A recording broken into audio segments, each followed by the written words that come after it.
దేవుడు మనల్ని విమోచించాడు, మన పట్ల మహాకార్యాన్ని చేశాడు.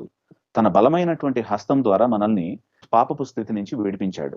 సో మనం వాయుమండల అధిపతికి సంబంధించినటువంటి వారుగా, మనం గురి లేనటువంటి వాళ్ళుగా, గమ్యం లేనటువంటి వాళ్ళుగా, మన పాపంలో మనం ఎటు వెళ్తున్నామో తెలియకుండా శూన్యమైనటువంటి జీవితాల్ని, ఒక ఎంటీ లైఫ్స్ ని, వెయిన్ లైఫ్స్ ని మనం జీవించేటప్పుడు, వ్యానిటీకి సంబంధించినటువంటి లైఫ్స్ ని మనం జీవించేటప్పుడు దేవుడు ఏం చేశాడంటే యేసు ప్రభువులో మనల్ని ప్రేమించాడు.